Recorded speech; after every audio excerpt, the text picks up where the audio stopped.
Bonjour. Je m'en vais vous faire la lecture du communiqué numéro 177 du ministère de la Santé et de l'Action sociale de ce mardi 25 août 2020. Le ministère de la Santé et de l'Action sociale a reçu les résultats des examens virologiques ci-après. Sur 816 tests réalisés, 43 sont revenus positifs, soit un taux de positivité de 5,27%. Les cas positifs sont répartis comme suit. 29 cas contacts suivis par nos services et 14 cas issus de la transmission communautaire répartis entre les communes suivantes. Dakar Plateau 2, Kolda 2, Tambacounda 2, Thiès 2, Ziguinchor 2, Guédiawaye 1, Khombol 1, Kédougou 1 et Tivaouane 1. 120 patients hospitalisés ont été contrôlés négatifs et déclarés guéris. 43 cas graves sont pris en charge dans nos services de réanimation. 2 décès ont été enregistrés ce lundi 24 août 2020.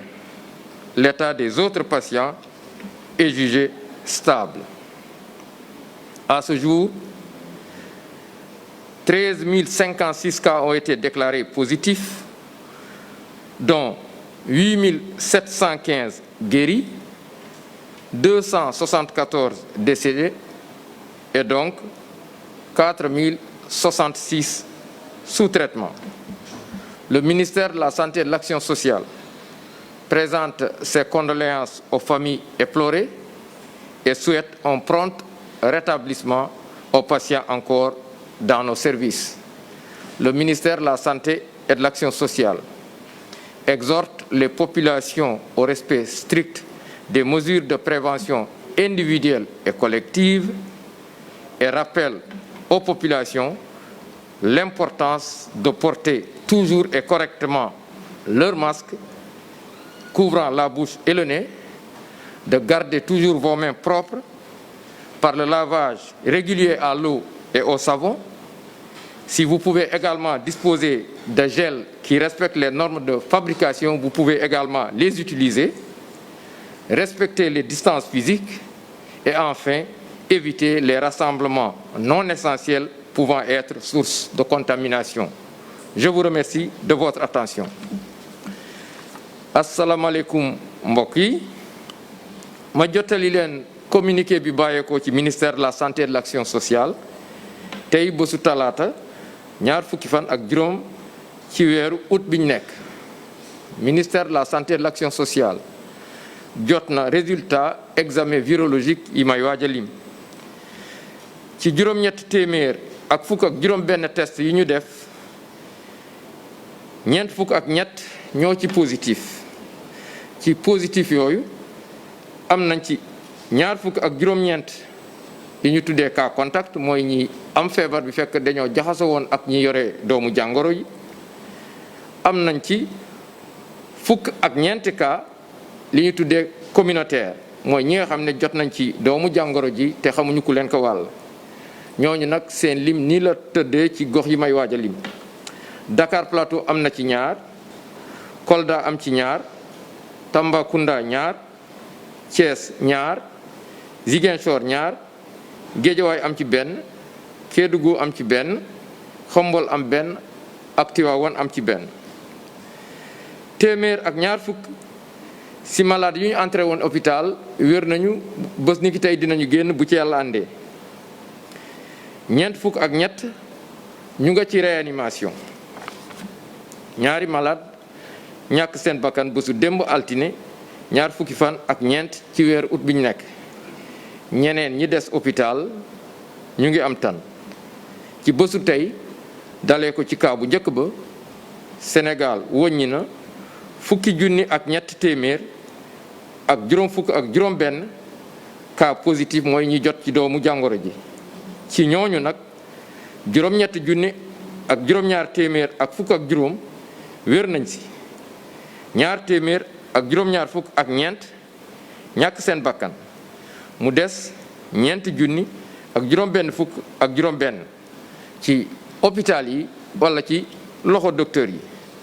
Ministère de la santé et de l'action sociale di ñaanal ñooñu génn yàlla xare leen àjjana, malade yi des ci hôpital yi yàlla may leen tan ba ñu génn ak jàmm.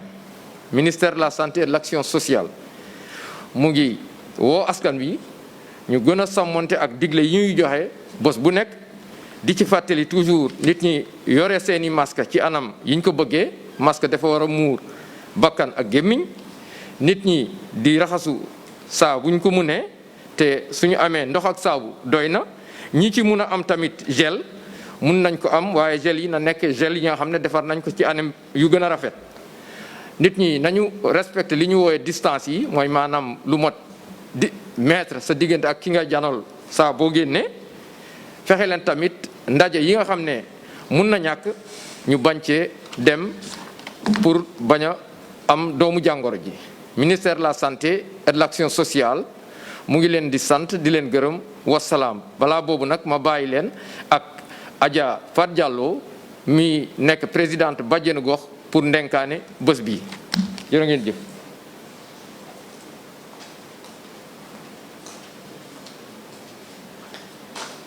asalaamaaleykum mbokku Sénégal, man la Badiane Fatou Diallo jiite bàjjenu goxu Sénégal yi, nekk membre au conseil collectivité territoriale. ma ñëw nag di wax rek fi docteur jógee di ñaax sama mbokk jigéen yi, di ko jaarale ci bàjjenu goxu Sénégal yi, ngir jigéen ñi ñu jóg taxaw tem, ndax newoon na nu jóg jot na, waaye rawatina xool xale yi ni ñuy takkee masque, ndax takkin bi jaar na yoon, ñuy raxas loxo yi, di respecter seen toogaay ak seen taxawaay, mu am ay diggante. sunu amul ndox ak saabu ñuy raxas, ñuy utiliser gel. tey rawatina nag ñuy xool mag yi nekk ci kër yi, ndax mag mën na nekk ci kër dara du ko metti, waaye lekkeem demewul noonu. bu ko defee bàjjenu gox yi lii may wax nañ ko tasaare ci képp kuy jigéen, ndax jigéen mooy yori kër. ñuy toppatoo xale yi, xool mag yi, rawatina jigéenu wéri li nekk ci biir kër yi, na nii dem hôpital di def lu mu nee na ñeenti saytu. bu ñu amee doom ba pare ñuy dellu hôpital ba ñu am ñeent fukki fan ak juróom di ñàkk seen doom yi, ndax nag du Covid rek mooy feebar, yeneen feebar nga fi. te nag boo ñàkkul sa doom ba leneen dal ci day gën a metti, te xale mooy doon mag. mag yi nag képp ku ci am feebar boo xamante ne na rek yàgg na ak yow, hôpital yaa ngi fi. ñi fi nekkoon ba tey ñi ngi fi, kenn demul fenn. ku am lu lay metti demal hôpital, ndax fagaru moo gën lakkale li olof